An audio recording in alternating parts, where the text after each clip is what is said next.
Hey, what's up, everybody? It's Matt Johnson here. We are back with another episode of Real Estate Uncensored, where you get actionable ideas, insight, and inspiration to turn your real estate career into a life of freedom. We've got the second half of our social media wisdom for agents coming up on tap today. We'll answer some questions from the Facebook group, and as always, we're talking with Greg about whatever the heck he wants to talk about. Who knows if it's going to be good or bad, but it's going to be happening. We don't know. I'm assuming at least a mixture of both. You just never know because he is the junior grandmaster himself in the co-pilot seat. I am Matt, your certified Greg Wrangler, as I put Greg, what's up today? Oh, apparently I need a wrangling, but it's so true. I mean, when I get up here and I just go off the rails, shit's going to get real. Matt's like, whoa, whoa, whoa, whoa, whoa, whoa. Greg, back over here. I'm going to put you back in your kennel. And kind of like we started off yesterday's podcast or Monday's podcast, and there was something that's no longer on the YouTube, which Matt is very upset with me about, which will never take place again. I got the firm pimp slap, Greg wrangling hit earlier today. That's right. For anybody that watched the unedited version of our last podcast on YouTube, congratulations. You are one of only 35 that will ever see the unedited version that starts literally with an F-bomb from Greg as we went live. I had to go into the YouTube editor and remove that, and our lovely and talented assistant Vic was quick on the draw and noticed that in the audio when she was editing it and cut that out so it didn't even get to the audio listener. So that was an interesting way to start out a podcast. We are going to never ever do that again. No, we won't, because we do not want to offend most people. Wait, yeah, we do. Unnecessarily. Yes, offense with purpose. That is our mission. We want to offend with a purpose. Matt, this is a reference that you'll understand. It has to do with the foosball. Unnecessary roughness. We cannot have that in our podcast, but roughness we shall have. That's right. Exactly. I like that. That's not bad. All right. So if it strays into the yellow flag area, that's when we got to dial it back a bit. All right. See, now you lost me. I don't know. Okay. All right. And yeah, in foosball, when you make a penalty, they throw a yellow flag, similar to a yellow card in soccer. Maybe you're more familiar with that. I don't remember hockey, using flags. Yeah, that's right. They don't. They would be very uncomfortable if they threw a flag and somebody went out of control on the ice. Okay. So for those of you who are watching us on YouTube while we wait for people to join us live, I just want to thank you for watching the replay here on YouTube, and subscribe right here so that you get our future videos and other real estate coaching content. If you want the audio version just nestled right here between your ears, make sure to head on over to iTunes and Stitcher and subscribe there. We are back up and running. All of the episodes that we were unable to post there for a few weeks are now up online, and we're getting ready to switch over so that we don't have that issue again with the hosting company that we've been using. So if you've been kind of waiting, or if you've been keeping an eye on our YouTube channel because you couldn't get the episodes that you wanted on the audio form, head on over there, and they're up there now. And all right, so let's, before we get back into the content, we're covering the last half of the 25 social media nuggets and then applying them to agents and giving our thoughts on social media and marketing and all that good stuff. Before we get to that, why don't we take a quick question from the Facebook group? We'll do some shout-outs, and then we'll go from there. Yeah, dude, man, let's make it happen. All right. So this one caught my eye. This is on the Facebook Lead Gen Scripts and Objections group. If you're not already a member, go check that out. It is not ours. It's just a really good group. So Pinky Bansal says, I visited an open house of a FSBO, handed them a packet with my personal brochure, a card, looks like his broker's brochure, and an article related to open houses. How should I proceed next with them? Should I call, meet, or just drop another information packet? So, Greg, what do you think? Yeah, that's a good question. As you and I both agree, there needs to be a plan. But my plan would be, I would have it set up so that I would go over, meet them, try to build the, the personal relationship with the FSBO. Then I would have a reason to come back and talk to them. Very much if you see that really cute girl over there, you're gonna find another reason to go talk to that hot chick. Same different thing, right? You have an end goal in mind for both scenarios. So if you want to go back and talk to the sellers, wait a couple of days. It was a Sunday, go back on a Tuesday. Just, hey, Matt, just wanted to see you. I know I'm Greg. I met you at the open house. Yeah, Greg, I remember you. Okay, good. Hey, I just wanted to come by. I was in a meeting around the corner here with another potential seller, and wanted just to see if you had an opportunity to look through the packet, if you had any thoughts or questions I could maybe answer for you, and see if there would be an opportunity. Maybe I could help you hold an open house. Sometime I could do some marketing for you at no cost to you, and I'm not going to ask for a listing agreement. I just want to help you sell your home. Bring something of value like that so that they will have, they'll be looking at me in a good light. Matt, Julie, and your 3 12-pound babies, are going to say, okay, this guy can actually do something that would be positive for us, and Matt doesn't have to do all the open houses. For some reason, let's say the seller wasn't running the open house. Maybe another family member was, they were out of town, but they need to get the house on the market. Okay, great. Follow up, go back and have the same thing. Hey, my name's Greg, and then give them the packet, give them the spiel, and figure out what their want, need, and desires, what their ultimate goal is for the sale of that home. Are they looking to net a certain amount of money? Are they looking to move it a certain amount of time? What are they truly looking to do? Because if you can show them that if you tack on just a little bit more money onto the back end, they can net it out the same on if they were to pay a commission to you versus them doing all the work. So you're going to really you're going to be a problem solver when you're there. That would be my goal. I always like to solve the problems. I like to be around the folks that they're obviously the homeowners and then just get back out. But yeah, set up a plan and go back out there. Matt, what would you do? Yeah, that was kind of my first impression when I first read over that question. That's why it stuck out to me, is that going after FSBOs and expires are in the same ballpark, but not quite as labor intensive. FSBOs are not there. That is a relationship building process. They specifically do not want an agent. They specifically already decided they do not value what you do, and they will only reluctantly eventually sign with an agent once they fail miserably at their attempts to sell their home. And at that point, they will reluctantly maybe sign with somebody that they know or someone that's been in contact with them this whole time. So when I look at a question like that, nothing wrong with what he's done so far, and there's nothing wrong with the question itself. What is wrong, what will separate you from the people that are, I would say, amateurs, or the people that are getting started, the people that do not last long in trying a certain marketing method, is versus someone that succeeds. Is someone that succeeds sits down first and they make a plan for, okay, it might take me a month, 3 months, 6 months to develop a relationship with this person to the point where they're going to trust me to even let me into their house to do a listing presentation. So I need a plan for a month, 3 months, 6 months of talking to them and making contact with them. So until you have that down and you know kind of what you're going to do, and you have a system, which I know Greg loves systems. Oh yeah, me and systems are just tight. Just perfect system. Yeah. Oh, wait, hold on. We're just like this, a system that disintegrates because Greg doesn't work it. Yes. Greg is not a fan of systems. I love systems, and I would encourage anyone that is going after FSBOs especially, figure out what your system is. It can be a little bit different for everyone, and everyone's in a different financial position. So what you send and what you drop off and how you communicate with them can be different, but you do need a plan to communicate with them over time, because they're just not going to trust you otherwise. So you can mix some things up. I mean, some quick suggestions would be, like, use Neighborhood Scout, Home Disclosure, or Home Snap to come up with a customized neighborhood report for them. Drop that off. Every 2 to 3 weeks, you could drop off the newest listings, recent sales, which is information they're not going to have access to without you.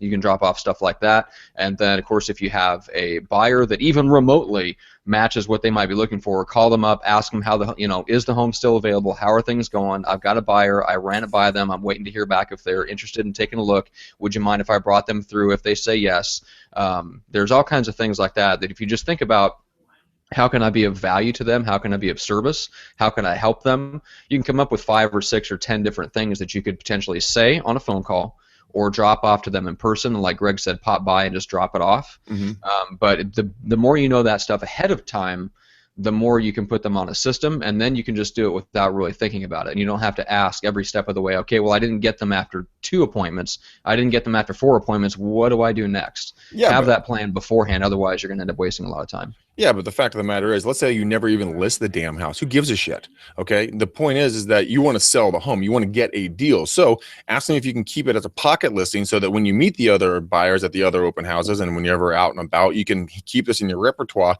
Because who really honestly gives a shit if you have a sign in the front yard? All that matters is if you got dollars in your pocket. And so if you could bring the buyer in, well, you know what? Maybe that might change the mind of the seller, saying, oh my God, okay, real estate agents are not the spawn of Satan. I actually might want to use one next time. And you know what? hey, this is a damn nice guy and a good team. I will recommend them, and then ask them for the recommendations. Because if they ultimately get to the end goal that they're seeking, okay, money net out to them, they don't give a shit who they pay. I mean, they really don't. And it's going to make more sense for them to use an agent. Go get the stats. I think NAR has them about the percentage. I think it's like 24% more off the sale price if they use an agent. And that's, including commissions. So use the math, show them the difference.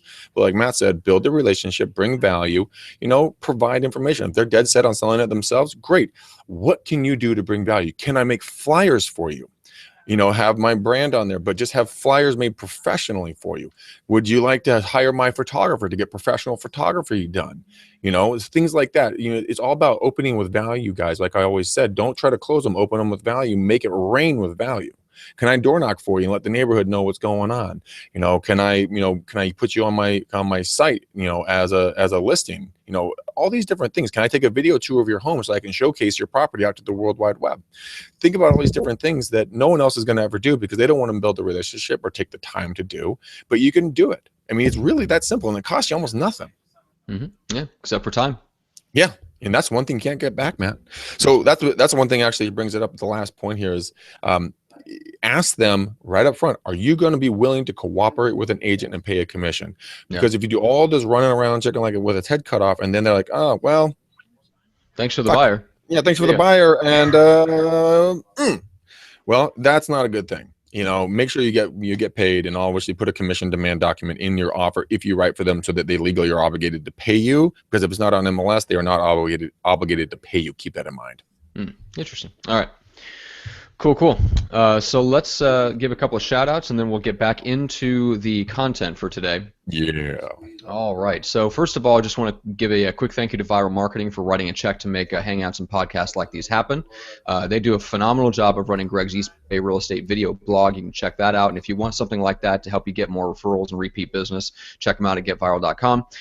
And then Equity with 2 Qs. So that is online buyer lead generation that's built from the ground up for solo agents. So if you are in any area across the country, if you can rustle up 4 other people that want to do it with you, we can bring it anywhere. It might already be in your area, especially if you're anywhere around Greg's area there in the Bay. So just get in contact with Greg, reach out, take the McDaniel challenge, and he can let you know what's available when, and be a part of that beta test to get higher quality, lower numbers of buyer leads that you can actually follow up with on a consistent basis, like we talked about. Build the relationship with them, build the trust, build the credibility, and actually sell them a house and make real commissions. I like money. I know, actual clients, actual commissions. So that's Equity. So Greg, what have you got for shout outs in the McDaniel challenge? I got shit tons, man. I love our audience, man. They reach out to me on all different formats, and it's always a rush for me when we're doing the our shows, because I'm just writing down names as fast as humanly possible. What the hell was that weird look? And it is really cool, guys. So here we go. Michael Brown, dude, you crack me up, dude. He quotes, dude. Michael, hey, Greg, it's really nice to chat with you the other night. I know I was able to speak to a real live podcast star. Dude, you're gonna make my head like so big it's not gonna fit out the door. Eileen behind me is gonna kill me because she already thinks I have a big enough ego, which I don't. Yes, Eileen is yourself. But seriously, we're gonna sit down and we're gonna go over his goals and dreams a little bit more. He's building his board. Super pumped that you're doing that, man. Very, very proud of you, Bob. Big pimpin', dude. I had a freaking awesome time talking. Actually, it's Bob. I had a fucking awesome time talking to you, man. He and I were I think we're cut from the same cloth, same mind, same everything. Matt, you and I would get along with him very well. But he and I just had a blast talking. The guy, he's got the lead generation. He's got the business side down, but we had to retweak his mindset. And so what we went in is we really dove deep on mindset and goals and thinking a lot bigger and working on the BHAG. And he hit me up on a text today. Dude, he already put it into action. I told him to do a mind dump of everything, that he wanted, and then put it into goals. And then he started creating a dream board. And that was from last night. He's already on it. So Bob, you're a nice. Kay, you're an absolute sweetheart. I had so much fun talking with you on Monday night. You are a generous, kind woman. I am so excited that you are where you are in life, and I see very good things for you. Matt, she is into fashion. She used to be a model, so she really understands clothing and how it really speaks to someone. And she said something really important. She said that, you know, when you're out there looking at buyers and sellers, look at what they're wearing. It's going to speak to you. Look at their body type. It's going to speak to you. And I never thought about it, but think about this. If you have someone that wears a lot of, you know, Gucci or Louis Vuitton, they're probably going to be coming for money, which means they're not going to be wanting to look at the lower end stuff, even though it's more affordable. Or if you have someone who's a heavier individual, you might correlate that with, you know, might need a bigger kitchen or a nicer kitchen because maybe they enjoy food. You know, I'm not talking to anyone that's, you know, overweight that I'm saying you're a fat ass and that all you do is gorge yourself. I'm just saying, you know, there's reasons why people dress certain ways. Look at the quality of their fabric. It's going to tell you a lot about their past and what they're truly are going to be able to do. I really liked it. And she's going to start doing a blog on how fashion correlates with real estate. So how like cool. what a handbag would represent on a woman, you know, what a kitchen would, how they would correlate, so that women that are highly in tuned into fashion can start to understand and kind of see the real estate side if they aren't in tuned already. Yeah, that's really cool. I like it. She's gonna take me out for some when we do our speaking down in LA, so I can't wait. Kay, I look forward to it. Marcus Kendall, dude, you crack me up. Yeah, that's all I gotta say. You're awesome. James Shelby, congrats, shout out to you. Big Knuckles got an interview in a magazine down in San Diego. Nice big article. Jenny Williams, you are an absolute freaking sweetheart. Matt, did I tell you that Jenny sent me a whole box full of Omaha steaks? I was hoping, I was assuming that was going to arrive soon. Yes, I did know that because Jenny texted me and asked me for your address. What I assumed was not to send like some sort of ninja assassin, but I assumed it was to send something nice to you. God, I hope not. Yeah. And then she sent me a thank you letter, personalized, handwritten to me. Jenny, we can get you back on, and if you want to send more steaks, they are you have my address. Everybody was asking me, so are you gonna share? Are you gonna share? I'm like, yeah, I'm gonna share all my photos on Facebook. Go ahead and just look at all the photos. That's right. I'm gonna share the photos. I'm gonna share the photos. Oh, that's great. Yeah, that's good stuff. Yeah, I can smell it from here, dude. That's you're right. In Omaha. Neely, dude, she sent me this like hot sauce stuff, this little package of goodies. Yeah, are you actually eating this now? No, I told her I didn't give her a shout out on it. Then I got these little hotties. I got an energy drink. Apparently, she thinks I'm not energetic enough. I got roasted lentils with all kinds of goodness, and then last but not least, I got myself some tasty cookies. So, Neely, you're a blessing. We love you. Oh, and Matt, yesterday, she and I were talking online about the group and just chatting. She's like, I gotta go out and snow blow, and all caps, snow blow what? And she's like, my yard, you dumbass. And so then she took a picture of her snowy ass yard. So I had to be a jerk, and I went out my window here and I took a picture of clear blue sky, nice sun, no snow, and I got this in response twice on the text chat. She gave me the finger, and I cracked. I believe it, and you well deserve it. Jesse Bender, dude. Okay, Matt. Jesse was the guy that we were talking about. He listens to us when he's working out. Yeah. Okay. He was actually working out when he heard that. That's awesome. And he said that he does lift more than 10 pounds, and I'm sure he does. I don't know. Well, let's hope so. We'll see about that one. Jesse's like, right. Motherfucker, you're doing it again. Okay, so Chuck, really cool dude. He started a new Facebook group, guys. If you guys want to do scripts and stuff like that and role playing, it's called Role Playing Live Real Estate. And I am a part of it. Matt's going to become a part of it. If you guys want to do role playing and start doing that, join the group, guys. There's a lot of hungry people out there that want to do role playing. And then Miss Tinsley, she was so astonished to the fact that even though after we got our time to talk in, she was like, oh my God, I cannot believe you're actually communicating with me after our call. I'm like, yeah, dumbass. I told you could reach out to me. So, guys, it is true. Well, you can reach out to me afterwards. I'm in communication with almost every single one of the people who've done the McDaniel Challenge on probably a weekly basis. So keep it coming. And Matt, good question, Matt. I'm glad you brought that up. What is the McDaniel Challenge? I know. I'm so insightful today. You're so on top of it, buddy. I know. I'm always on top of it. Yep. That's right. Right here. Thank you, Starbucks.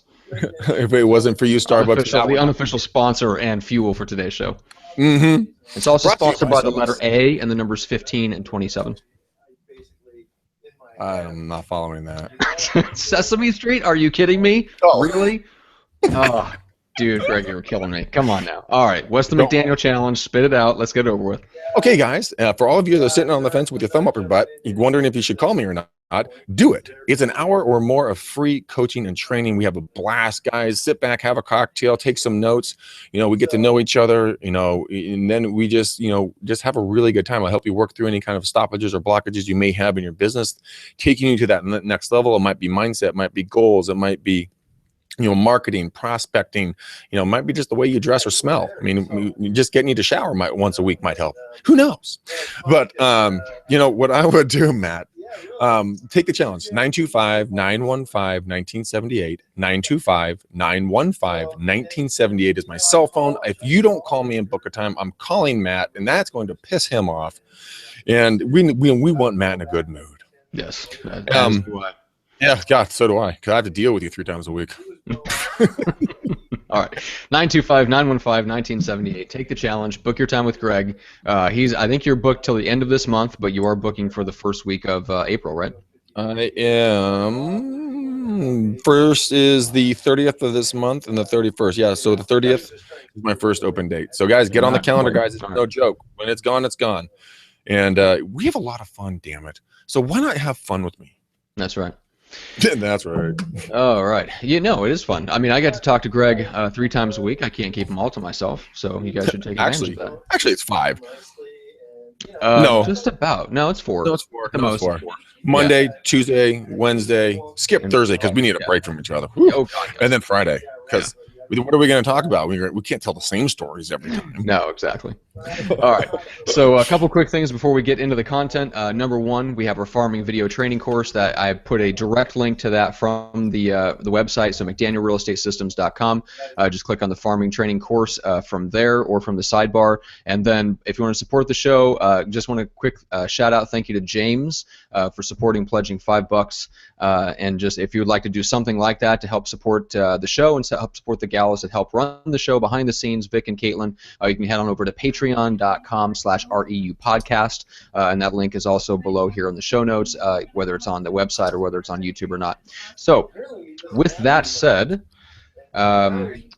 let's get into the remaining half. So this is pulled from a post we're talking about on Monday. This came across Greg's radar, and we both liked it so much we decided to make one show out of it. And, of course, because we can't shut up, that turns into 2 shows because we only got halfway through the 25 nuggets of essential social media wisdom. So we're going to start with number 13. Lucky 13. Go through here. Yep, lucky number 13. And basically, this is a general post, so keep in mind this is for just anyone that's on social media. We're going to go through this and apply it and show you how it applies to real estate, both in general and give kind of each of our perspective on it, both from a sales and a marketing perspective from me and Greg. So let's start with number 13. So to stand out on the web, you must be original, and to be original, you must have the courage to tell your story. There is only you. You have no competition. Show up. Well, that's pretty much what we do, Matt, and I think that's exactly what people need to do. If you're a blasé cardboard bullshit, who really wants to talk to boring? I mean, think about the person that you're dating or married to. If they're about as exciting as wet cardboard, would you have honestly given that guy or gal the time of day? No, hell no. You got to be out there, have a personality, have a backbone, have an opinion about something for once, damn it. If they look fat in that dress, tell them they look fat in that dress. No, I'm kidding. No. No, but seriously, just have a personality and have a platform. I mean, and just enjoy it. I mean, writer, audio, video, whatever. Just go be you. Yep, agreed. I would say there's specific for audio, especially where you may have to kind of exaggerate your energy level just a little bit so it comes across better. I mean, everybody knows when you hear yourself recorded for the first time, it's usually different than the way you hear yourself in your head. You sound horrible. You sound horrible. Yeah, I mean, you really do. You sound different and sometimes not as good as you expected. You may think you sound brilliant, and then you hear yourself and you sound like a fumbling idiot. I don't know. Mostly it has to do with energy level. So if you're doing something on social media where it's podcasting is a great example. Sometimes video too. You need to be more. I mean, it's hard to kind of be too animated because you have to be pointing your mouth at the microphone. But talking with your hands and doing different things. Greg's really good about that. About just being animated, being himself, but obviously he's not like that all the time. You do want to raise your energy level a little bit. Yeah. And then if you're writing, so yes, be yourself, but edit yourself, because if you write, you're probably writing too much and it needs to be edited down. There's that old quote of what was it? I was going to write you a short letter, but I didn't have the time. So I wrote you a longer one instead. And that's totally true. Like, it's easier just to write a bunch of stuff, and then the real time and the talent is in editing it down. So if you're doing anything on social media that has to do with written, you want to keep it as short and sweet and edited as possible. So, but beyond that, yeah, I mean, once you start growing your platform, don't worry too much about being unique in the sense that you have to be completely different from everybody else. You aren't everybody else. Greg and I are not everybody else. We don't really have to try too hard to be different from other real estate podcasts. We could interview the same people. Yeah, we're just gonna do it differently. You and I are just we are who we are. You know, and people love us for it, and some people actually do not like us. I would say tolerate it. They like us, but like Kay, like I was talking about, you know, she's original. She has the fashion and then the real estate sense, you know, the design sense. So that's original. People will hear that. It actually kind of segues into number 14 a little bit off of that, but yeah, just own yourself. Yeah, find your niche. Yeah, I like how they point out. So what it says here is that it's important to find a niche. You might not get it right out of the box, and boy, isn't that true. You and I are a great example of that. Yeah. It's perfectly okay to pivot. Take your best shot and go for it. Your audience will help you find your place by rewarding your best comment or best content with comments and shares. And that is, I mean, we've experienced that definitely. We've talked about this on Monday. The format of our show now is nowhere near what it was, and it's a lot better than it was when we first came out, partially through repetition and partially by watching the audience reaction that we get when we stumbled on the format that we have now, and by giving personal shout-outs to people, it encourages them to watch and tell their friends. So we've stumbled on some things that worked, but they weren't things that we set out to do in the beginning. Oh yeah, and Bobby, what up, dude? She's now gonna run some stairs on March 12th, man, on Saturday morning. So Bob Deasy, got to give her a shout-out, man. She's been a workout buddy. Cool. Yeah, so when it comes to doing your niche, guys, look at, you know, your demographic and geographic areas. When I first started in the business, as you guys know, I wanted to go out and sell $1 million homes. Not a good idea, to the fact that, Greg, you're a flipping 21-year-old, and these guys are 65, you know, 50, whatever else, selling multi-million-dollar homes. They're not going to use you. You're a snot-nosed little kid to them. So go work with the condos. Work with people that look like you, sound like you, act like you. Well, if you're never mind, you know, but I would, I'm not going there. But you know, if you guys don't do that, you know, it might be a little bit harder for you to break into the real estate business if you don't, you know, find your niche. But you know, don't sit there and analyze it, Jane. You know, don't sit there and make a list to make a list, then to make a list about making the list in the future. Just get the fuck out there and start doing something. You'll find it. Like Matt and I found our niche on the podcast. You'll find your niche in your marketing. It could be online. It could be offline. It could be high touch. It could be high tech. It could be condos, townhouses, you know, single families. It could be ranchers. It could be investments. Doesn't matter, guys. You look at what you kind of like, and then rock and roll with it. Yeah, and a lot of times, like the smaller the niche, the better. You can always expand later, but you got to get popular enough first. You have to go deep first on a certain niche, and then expand later. Or you can always do multiple platforms, multiple blogs to hit different markets that you might be good at. So you might want to talk about you know, red wine, like Chris was talking about last week on the Farming Mastermind. You may have a passion for red wine, and you can develop a tribe around that, but you also may have a passion for something completely different, or you may have a specific message because you live in your farm area where you manage the neighborhood page and everything is dedicated just towards the neighborhood, and that's okay. So you can have different platforms, different areas where you publish content, and different niches. So you don't necessarily have to have everything figured out right up front, but the deeper and the more specific the niche, the better, because you can always leverage out from there later and expand. So me and Greg started by doing like very specific, like heavy training podcast episodes. It was like an hour of content, like just throwing at it, just like throwing it against the wall and seeing what stuck. Now we've expanded that to where we're doing interviews. We still get together and do episodes like this where it's more informal, mixed in with the heavy training episodes and other stuff. So we've kind of went super niche at first, and then we've expanded from there, and you can do the same thing. I mean, heavy training programs is like only eating broccoli. Who likes eating broccoli all the time? So we threw a little something goodness in there. Also, guys, if you have like a collection of dead, insects, and you think that's the coolest thing, go find people that have the other collections of, dead insects, or, earthworms, or stamps, or whatever else is boring as hell and disgusting. And then they'll like you because you have the same thing. So if you got that little, weird side to you, go find the other people that have the weird side to them. Start marketing to them about it. That's true. I was actually check out. There's a company called Nerd Fitness. I just heard him on an interview, and it's fascinating to watch how he's grown this business from just a hobby and something fun to a thriving business where it's really nerds that want to get fit and they don't know how or where to look. He had a niche, right? So go check Nerd Fitness out. It's a phenomenal. It's on the Self-Made Man with Mike Dillard, the podcast, and go check it out. It's cool. It'll talk directly what we're talking about here. Yeah, I think they were also on Pat Flynn's Smart Passive Income, because that sounds familiar. Yeah. All right, so number 15, stop being a creative writing show-off. I don't know, it definitely doesn't apply to us. Yeah, maybe it applies to me. I don't know. Greg, you don't write. I do the writing, but I try to keep it definitely not a creative writing exercise for me. No. But the part here where they say cut the fluff, that's absolutely true. Blogging is a battle for attention, not a creative writing contest. Absolutely true. Keep it short, sweet, to the point. If you're going to do something that's based on writing or blogging, there are some great examples to follow, but obviously bullet points and lists are your friend. Separating out and not having more than 2 to 3 sentences per paragraph, and cutting everything that's not absolutely essential out of your writing will help you be crystal clear, and that's the priority. Anytime you're doing something that's based on the written word, clarity is everything. Just make sure that it's crystal clear. Don't be clever. It also has to do with video. I mean, you do you do writing, I do video. I'm putting out little videos, guys.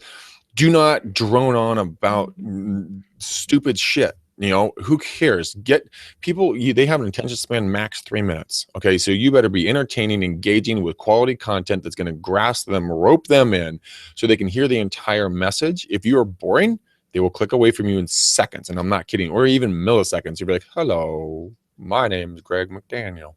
I'm a real estate." Click. Okay. Right. So Jim, either form, be bigger than life, be information based, be short and sweet to the point. And the best thing I've ever heard about this is be as long as you have to, but as short as you can. Yeah, that's a great quote. I like it. Thank you. All right.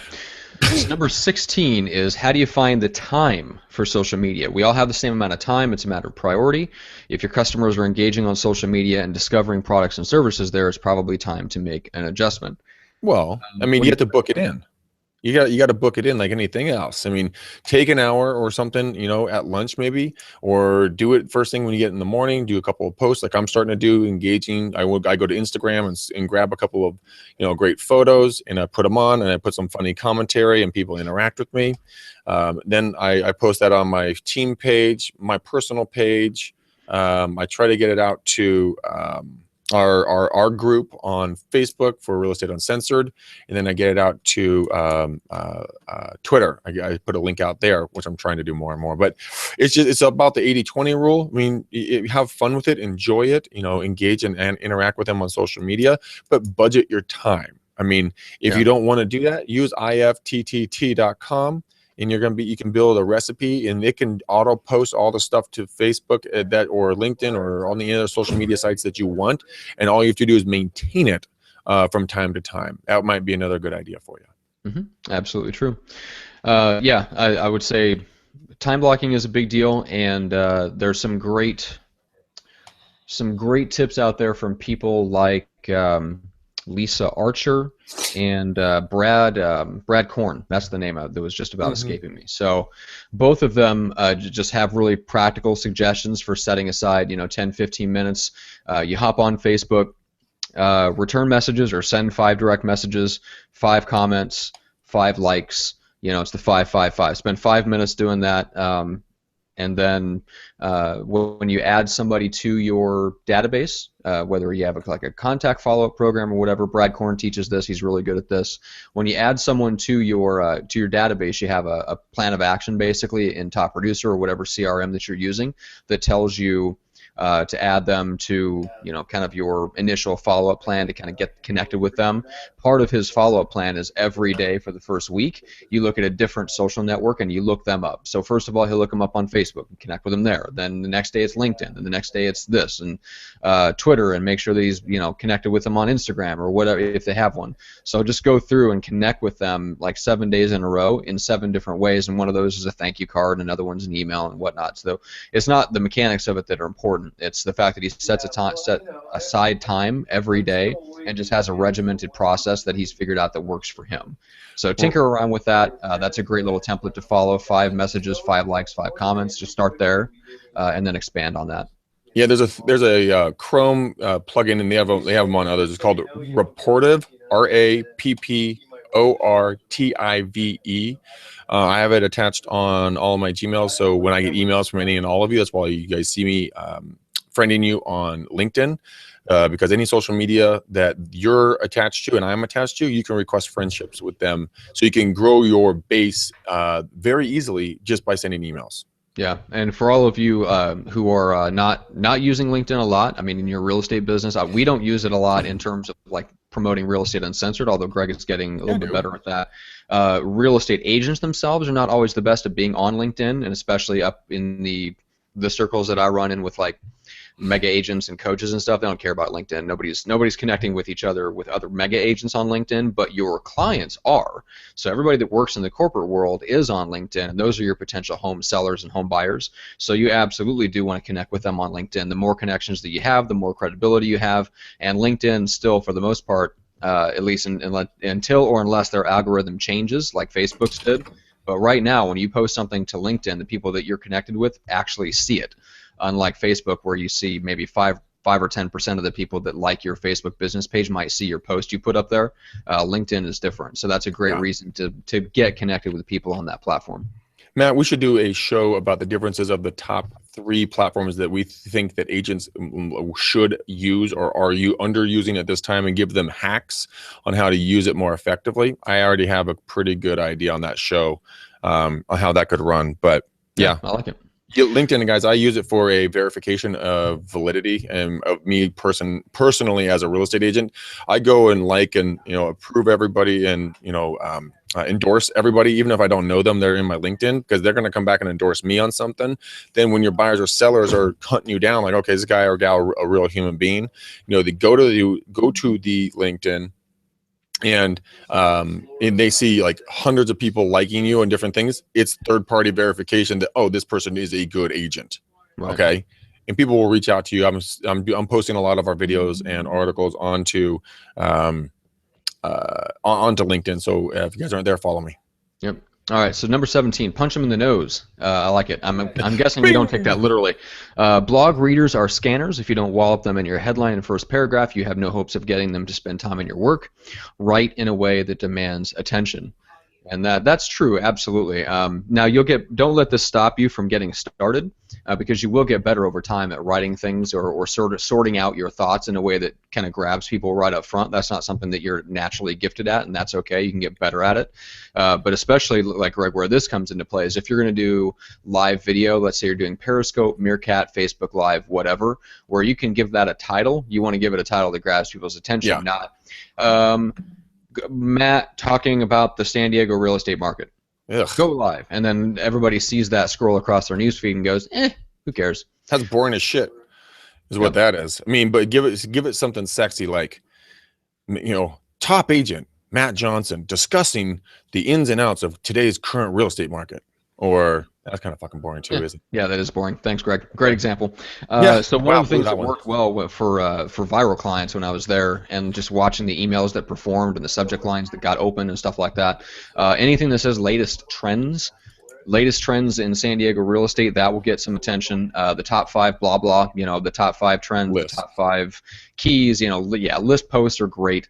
That will always get you more attention. 3 mistakes you're making right now that are costing you money in San Diego, anything like that. I mean, we can go down the rabbit hole on ideas for headlines. It really just go to Buzzfeed or go to Upworthy and just look at how their headlines are structured and just read a little bit of that every day, and you'll get a feel for how to write headlines or the titles of your articles and titles of your videos that people will actually pay attention to. It's really just a matter of absorbing that style, and you'll start to kind of think in those terms, and then it becomes a lot easier. Yeah, that's good. That's good advice, Matt. I like it. I like it. Thank you. So number 18 is be patient. There is no substitute for consistency, no shortcut to building an audience. It takes time, tenacity, and consistency to succeed. And Greg, we don't know anything about consistency or patience. No. We're a flash in the pan. We're here and gone. We just want it in the here and now.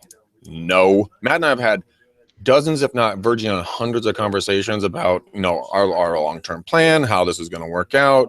We know you got to put the hustle in up front for the rewards in the back, because you got to go out and do this stuff on social media in any way that you want to. But you have to go out there with a service-minded attitude. You have to go out there with a willing and able, what am I trying to freaking say? You want to go out there with service and give value to the other people without actually wanting to have anything and to receive it back.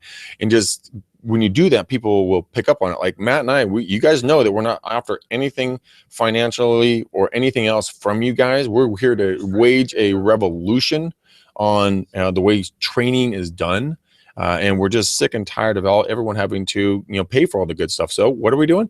We're turning it on its head and we're giving it to everybody for free. People react. They're like, oh my God, I can't believe this is free. I get asked that all the time. I say, why shouldn't it be? Why shouldn't it be? Why do they hold the gate keys to your success? Fuck them. You know what?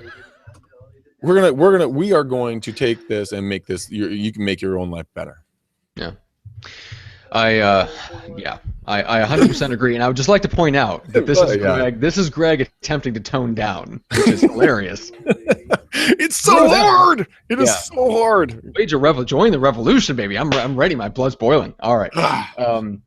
So a quick word on that, on patience and consistency and all that stuff. So when you are developing a platform, whatever that is, a platform is a place where you show up and you publish content and you deliver value well in advance of ever asking for something.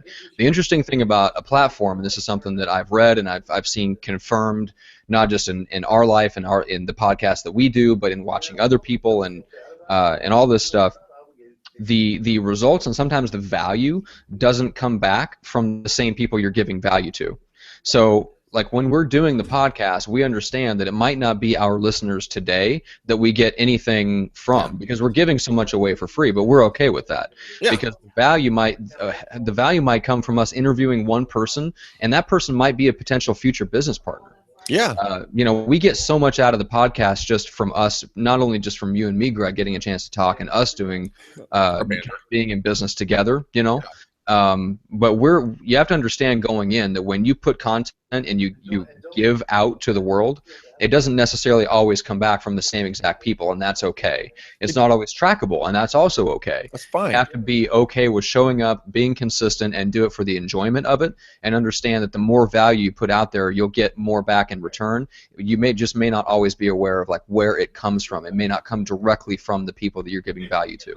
Yeah, and that's okay. Just go with the flow and have some fun. Mm-hmm. Matt, look at the time. We were already 43 minutes deep into this thing, and you and I are chatty Cathys, and we still got a lot of shit to get done here. But we have so much value to give, Matt. I know. There's so much. All right, number 19. You can blog or you can watch TV. You can't do both. That's bullshit. I have done both. You are doing both. I think you're watching TV right now while we record the podcast. Actually, I know that the Giants are 4-1 versus the Angels right now, actually. So, all right, good to know. Yeah. All right, so number 20, long-form content is important because people tend to share longer content if it's good. Of course, if it sucks, it doesn't matter if it's long or short. The main rule is give it what it's worth. If it's worthy of a long treatment, go for it and don't force it and betray your readers by wasting their time. So this is a good topic because obviously a podcast, what we do is long-form, right? But we're the oddity. Long conversation. Yeah, we're an oddity though. Most of the podcasts I'm on are 23 minutes long. You know how many people I've talked to on just social media or the McDaniel challenge or something. They're like, yeah, so I found you on just stumbled onto you on YouTube and I saw it was an hour long. I was like, oh God, no, there's no way I'm going to be able to do an hour long. And then when I got done watching the hour, I was like, oh my God, I need more. So they watched another one. It's true. If it's valuable, entertaining, educational, they will watch. If you build it, they will come, Matt. If it's good, that's right. You should recognize that quote. You're from the Midwest. I'm not a huge fan of Field of Dreams. I'm not a baseball guy. What? Yeah, but I do know the quote. But just because I'm from Iowa originally doesn't mean I automatically love Kevin Costner movies about baseball. Well, there's 3 people that live in the state. Everyone knows that movie. I mean, come on. There's 3 people. That's right. All 3 people in Iowa starred in that movie. They were all extras in the movie. And that's why they all drifted in as ghosts and just evaporated. Yeah.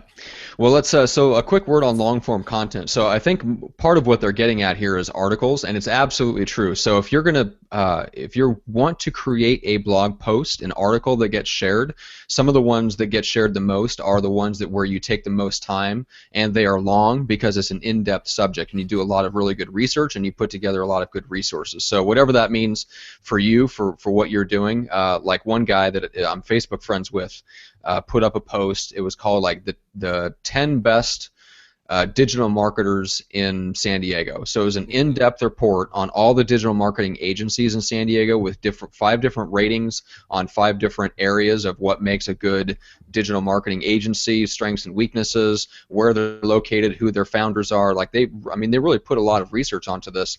That post, because of the way he shared it, the way it was tagged, and the way it was structured on a website that didn't have a lot of authority, actually hit #1 on Google for digital marketing agencies in San Diego. Wow. So that's a good example of a long-form post that has the potential to get a lot of attention and get a lot of sharing. So the way that you could use that for real estate is, let's say you're farming an area, and let's say you're in, I don't know, Papillion, Nebraska. It's a suburb of Omaha. So you want to work Papillion. You want to work the neighborhoods of Papillion. That's where you live. That's where all of your neighbors and friends are. You want to sell homes in Papillion. Well, go out and do a series of blog posts or a series of videos or a podcast or whatever on the 10 best businesses in Papillion, the 10 best, the 5 best hairstylists, the 5 best this, the 5 best places to go on Friday night, the 5 best cheap date places in Papillion. Greg, you do this a lot. Cheap? What are you, cheap on going on dates, Matt? No, isn't that what you did? Like the cheap things to do in San Francisco? Isn't that your idea? It's called fun and cheap, Matt. Oh, fun and cheap. I'm sorry, fun and cheap. Anyway, that's what I was going for. Was some of the stuff that you've done on your real estate blog. So yeah, absolutely. Just do fun ideas. Anything that's pertinent to your life that you think other people want to know about. So mine it's called SF Fun and Cheap, and I'm doing it weekly now, and I'm taking out different excerpts out of it, talking about them, putting the link in the Facebook, putting it everywhere. Yeah, very, very good stuff. Yeah, very, very good stuff. Very, very. That's not English. Very, very good stuff. Yes, that is English. Number 21. Not well Don't put. pitch people, befriend them. Absolutely do not pitch them, befriend them. That's the ultimate like slimy sales guy. Hey, Mr. Johnson, welcome to the car dealership today. We got a great deal on this Mazda right over here. It's only got 225,000 miles and the tires are bald, but you know what? We're gonna take it and it's gonna run like a beauty for you. So what do you say? Want to go for a ride? Huh? That's pitching. Yes, that's also super creepy. And Greg all going off as fucking meds. But befriending them is you just being a human being. It's what Matt and I do here. We're just being human beings, having fun, relaxing, hanging out. Be the same way. Use the Ford system: family, occupation, recreation, and dreams method of conversation. That will get them to talk about themselves. They are their favorite subject matter. Therefore, you are friending them once you are in the friend zone, which is a good thing to be in at some points, but not so good to be in the friend zone at all times in life. No comment. But you know what? Just build a relationship, build a friendship with them. And if you talk about them and ask about them, they will ask about you, unless they're the ultimate narcissist asshole on planet Earth. And if you don't want to work with that person anyway, so count your blessings, say goodbye, and walk away. Yeah. That is absolutely true. I like that. They will ask, and if they don't, you probably don't want to work with them. It's like, well, you're a narcissist. I got to go. Yeah. All right, so number 22, the best way to develop a relevant and engaged audience for your content is to build your Twitter audience. If you build relationships there, your new business friends will probably be interested in seeing a blog post now and then. Do you vehemently disagree, as do I? I think they have. Matt, yep, that's weed. They're smoking a bunch of weed on that one. They're fucking stoned. Moving forward, so apparently, Matt, we only have 24 good tips for Yeah, I completely disagree with that one. Now, if you have the right audience and your audience is on Twitter, by all means, use Twitter to build an audience there and send them to whatever else you want to promote. But yeah, if you're not if you're a fish out of water on Twitter, as me and Greg are, then we're not going to waste our time trying to build an audience there. We're going to build it in the place where you can interact with people in a genuine way, which for us is Facebook and YouTube and podcasting, and then getting out there and physically talking to you, actually meeting you in person. Oh my God. A human. Dude, no, seriously, me and Twitter, I am honestly the biggest Twitter retard on earth. I have sat and stared at my phone. Followed or competing for that top slot only by me. Oh God, I cannot make it work. I get to the main page. I'm like, now what do I do? What do I push? Where do I go? Oh, turn this thing off. All right, maybe I'm not quite that bad. Oh God, I am. Yeah. My dad does it. He's 65 or 66, and he just whizzes through it, sends me all kinds of links. I'm like, where do you find this shit? How do you make it work? Just make it work. How do I know who to follow? Where do I go? What do I do? Anyways. Yeah. We got minutes left here, and we got to get down with this thing. So, so the key, number 23, the key to successful marketing is maneuverability. You can't copy what your competitors are doing and hope to be successful. Where can you maneuver a new channel, a new demographic, a new content type, a new topic? Well, Matt, this goes right back to being yourself. Mm-hmm. They can't copy you. No one can copy us. They can try. They're going to fall flat on their face, but they can try. I mean, no one has what we have. Our chemistry as co-hosts, we know what the other one's going to do. We can anticipate it. We both have the sixth sense of humor. So when someone says something, we're like, that's funny. Even if the only two of us are laughing, that's fine. That's right. And sometimes I'm sure we are. Oh, God. Yeah. Are you kidding me? Oh, God. They're just like, what's wrong with these two tools? Well, because sometimes we're going to be referencing something that you and I talked about before we went on the air. And then... So it's essentially an inside joke, but yeah, it's I love the concept of maneuverability. In fact, it's in one of my favorite books. You read? Which I'm going to hold up, as a matter of fact, because I love this so much. The 33 Strategies of War by Robert Greene. It's a svelte 300 and 400 and some pages. I actually have that book. Do you really? You should read it. 440 something pages. Yeah. I have read that multiple times because it is so awesome. And one of the keys to warfare is to not get locked inside of a fortress. We want to leave yourself as many options as possible, and that's true in the business world too. You want maximum maneuverability. You want the there's been some articles published, and it's a concept that's been out there for a while, but they talk about a little bit. I think in Bold, I was reading about it again. The concept of pivot. Mm-hmm. You know how startups will start going in one direction and then realize that maybe the audience or the market base for their original idea isn't quite there, but they've already got startup money, they already have staff, and they have the capability to do stuff, so they'll pivot and they'll come out with a new product or a new app, a new version, a new whatever. Yelp, and often it's the Facebook. Pivot that actually takes off. Yeah, Yelp, Facebook are two of the great examples of that. YouTube is another great example of that. I mean, it's amazing how all these things just, what we see today is not what they started out with. You know, so who knows where our show is going to go, Matt? We started out doing a podcast. Who knows? You know, we could end up being president of the United States. Who knows? That's right. And doing a show on Smile Time. Mm-hmm. Absolutely, because we're smiling. We have to be co-presidents, though. I can't be under your leadership. You would benefit from being under my leadership. You learn a thing or two, youngin. Your benevolent dictatorship. Johnson, give me my coffee. That's right. All right, so number 25, the last in our nuggets of essential social media wisdom for agents. So number 25, social media success doesn't require rocket science. The fuel is meaningful content. The launch pad is a relevant audience. The ignition switch is authentic helpfulness. Matt, I'm going to give this an enthusiastic 2 thumbs up. All right. You know what? What about you? I think that's right on par for what we do, and it's what other people that like Toby Salgado and some other shows out there. They have authentic information. They're relevant to the audience, and it's meaningful content. People are hunting this down. Yeah. You know, the amount of information out there is staggering. So it's no longer the problem of not being able to have the content. It's having too much of it and deciding who to listen to and who to follow. So you be authentic. Bring meaningful content to them, and then talk directly to the audience. Like Matt is always trying to have me define who our audience is, and my response is everybody. He goes, "Okay, Greg, you go after everybody," and that's where we got the McDaniel challenge. No, I just made that up. Yeah, right. Yeah. No, but Yeah, that's a good point. Like our original intended audience is probably not who's actually listening, and that you don't find that out until you get out there and launch and start figuring out who's actually listening and cares what you have to say. Yeah. But for those of you that are curious and want more information about, well, what is good content, and how do I know if I have a relevant audience? Go back and listen to that episode last week with Chris Angel, where it was supposed to be a farming mastermind. We spent probably a good half hour talking about using content to build a tribe, because it's much more effective than just going after a geographic area of farming, because people they have so many scattered interests, and it's not like 30 and 40 years ago where everybody knew their neighbors, and the fact that you lived close by one another meant that you had this common kinship and this common bond. We're losing that as we go along. I mean, people that are younger than I am, I mean, I find myself being that way. I don't give a crap who my neighbors are. In fact, I don't even want to know my neighbors. I don't either, actually. I want to limit myself to talking to the people that are like me, that like the same things as I do.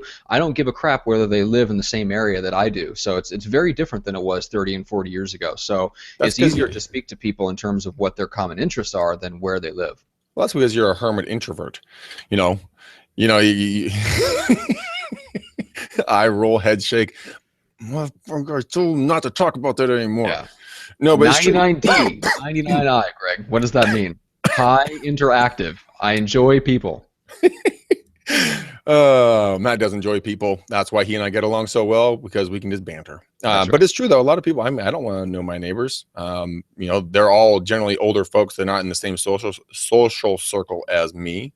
But if I get to meet them, I don't have any problem with it. I mean, they're all nice folks. But I guarantee you, if somebody was to send you marketing information that was aimed at only because the complex that you live in, you would be like, But if somebody sent you something that was about craft beer, you're going to give that a nice little once-over. I'm going to sit down on the couch and enjoy a craft beer as I read about craft beer and then dream about craft beer. But you know what? Actually, Victoria, what up, Vic? She's one of our listeners. She's in my complex. Both times she's sent out marketing material. I have literally stopped and read all of it. And really? Because why is that? I don't know. She just does a damn good job at it. Like, she sent, Happy Valentine's to everybody in the complex. But it was marked, to Greg, and I'm like, who the hell is this? A mystery Valentine, huh? Everybody knows how I feel about Valentine's Day. Right. But it got me to open up her card, and I was genuinely impressed, because it wasn't marketing herself. She's saying, Happy Valentine's Day. I hope you have a beautiful day. I'm like, I even like you more now. Thank you. She's my only Valentine's Day, Matt. She's my only Valentine's. That's sad. I'm sorry. I know. Yeah, me too. All right, let's kick this thing home. I heard recently, there is no business. All business is personal. It's people doing business with people. It is. That's a great quote. That is a really good quote, because everyone's like, should I do personal or professional? It's like, dude, if they know you, then you want to do business with them. So yeah, we are past the point where it's necessary to speak in business speak all the time. It will actually put a barrier between you and people the more that you do that. So one good quote deserves another. So I wanted to, Neely sent this to me, and I thought it was kind of funny. So we're looking for good blurbs or quotes to put on some flyers, because me and Greg are going to be doing some speaking engagements. I've got one next month in Canada. And then, Greg, you and I are going to speak at Real Estate Success Rocks, Patrick Lilly's event. We're going to end up speaking at the California Association of Realtors, among other things. So we want some flyers to give out to people when they ask about the podcast. So we're looking for a really good blurb about what you like and what you don't like. I don't care about the podcast. And Neely sent this one in, which I got a kick out. She says, Real Estate Uncensored is a bold and limit-pushing podcast that frequently brings me to tears of laughter. The content is fresh and innovative and delivered with no fluff or filler.